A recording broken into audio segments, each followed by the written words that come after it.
I grew up on Barrier Island off the east coast of the U.S., where tourism was the main economy. And as a young kid, I basically grew up in the tourism industry. My family made their livelihood from seasonal tourists, so something I learned about early on. The topic of your presentation, how sustainable tourism is transforming the world of travel. Basically, tell me how. Well, that's a big, it's a big topic. That was the focus of the keynote. But what we're seeing now is a level of innovation across the global travel and tourism industry where sustainable practices are increasingly the rule and not the exception.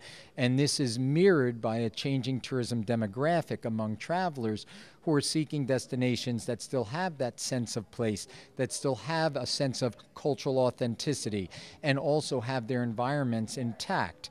So those destinations that can embrace sustainable practices to ensure the protection of their cultural and natural heritage and deliver the economic benefits for local communities are the destinations that I believe are going to prosper in this new, changing tourism economy. And throughout all your travels, how is the Caribbean faring? I think the Caribbean, came out of the gates early on as really the first destination in the world, when I speak of the Caribbean as a destination collectively, to embrace sustainability. The first conference on ecotourism, Caribbean Conference on Ecotourism, was held in 1991. That was a year before the Earth Summit in Rio that gave birth to the sustainable tourism movement. So one can say that the Caribbean was early on in the game. However, I think as the innovations have now grown around the world in terms of sustainable tourism practices, the Caribbean region needs to look closely at what it's doing to see how it can maintain the cutting edge of sustainable tourism to make sure that it is part of this transforming marketplace. What needs to be done? I think, this is a decision, of course, for Caribbean nations to get together and collectively think about. But I can think of ideas that come to mind. For example, if the Caribbean, perhaps through the CTO, collectively were to announce that the Caribbean as a destination itself was going to become a sustainable tourism destination, and then use examples currently among countries in the Caribbean to illustrate how they are making that commitment, this could be a powerful message. In other words, not only to say, a tourism board talking about what they're doing in a particular island or a particular country, but for the Caribbean to collectively come out on the world stage and say the Caribbean has announced its commitment to be a sustainable tourism destination. And in doing that, here are examples among our islands that are helping to lead the way. Nevis, for example, and there are many examples. Nevis, for example, right now is looking at completely going off-grid and generating all their power needs through geothermal. They happen to have that as a natural endowment. But these are examples that I think can be compelling in the world. You mentioned the idea of dancing. Explain that one for me. Well, there was a technology developed a couple of years ago in Holland, which began in nightclubs called sustainable dance clubs. And in that, it's a type of technology where the floor has a slight give. So basically, as people dance, that friction causes a spark, which powers electricity.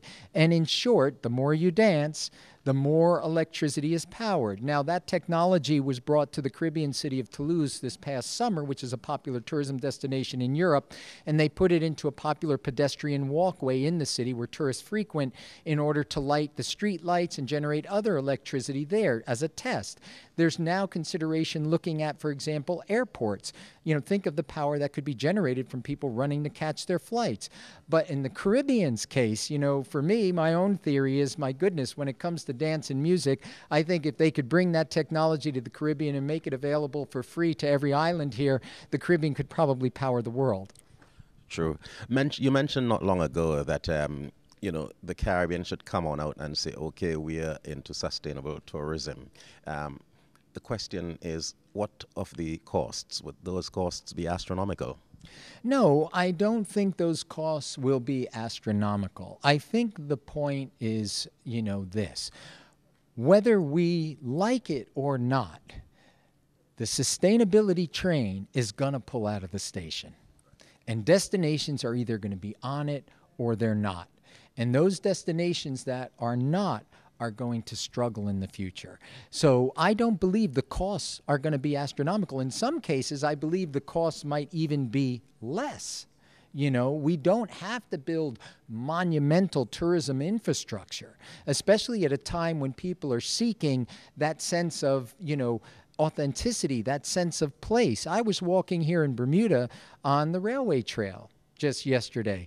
I think it's a beautiful, you know, area of a protected example of what a type of sustainable model could be. However, I think there's more that they can be doing with that.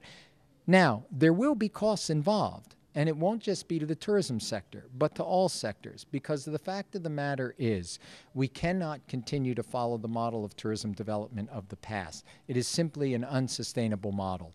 So again, as I mentioned, the train of sustainability is pulling out of the station. We're seeing levels of innovation now from China to the United States to South America to island nations around the world. The Caribbean, which was such an early proponent of sustainability, needs to be on that train and help lead the direction. Would you say a conference of this type is helping to bring them together to move on with that train? I think it's essential for the Caribbean to gather each year in a venue such as the Sustainable Tourism Conference and to look at themselves, to understand what's happening elsewhere in other parts of the world, and to look at themselves and say, how are we moving ourselves to the front end of this topic? How are we positioning our region as a tourism destination to be on the cutting edge of these issues, which are so important and integral to us as Caribbean nationals, in the sense of pride of cultural heritage, the importance of safeguarding our environment, ensuring that our people can continue to make their livelihoods from tourism. So the answer is yes, I think it's very important for Caribbean nations to be able to come together to discuss these issues and continue to reflect on what they're doing internally, but also learn and understand what is happening in other parts of the world to ensure that the Caribbean remains informed in its tourism planning and stays at the cutting edge of tourism destination stewardship. One final question as we wrap it up. That has to do with the tourists themselves. The tourists are now into sustainability and want to go to destinations where there is sustainable tourism. Yeah, we are seeing without a doubt an increasing number of travelers out there for whom a vacation that is good for the planet and good for them is a win-win. Look, nobody wants to go on a vacation and, you know, say, okay, you know, like my mother, you know, forcing me to eat my vegetables or something because they're good for me, but I don't like them. That's not what sustainable tourism is anymore. Some of the most rewarding tourism experiences in the world today, some of the most successful companies out there are successful because of their sustainable tourism practices. Now, is every traveler out there saying, oh, please, if it's sustainable, I'll go, and if it's not sustainable, I won't? Not at all. But, you know, I gave an example during my keynote address where I talked about Marriott Hotels' decision to embrace sustainability because 20% of their market was saying this mattered to them. If 20% of the global tourism market was saying it mattered to them on whether or not they took a vacation to the Caribbean, is the Caribbean prepared to say, forget about that 20%? No way.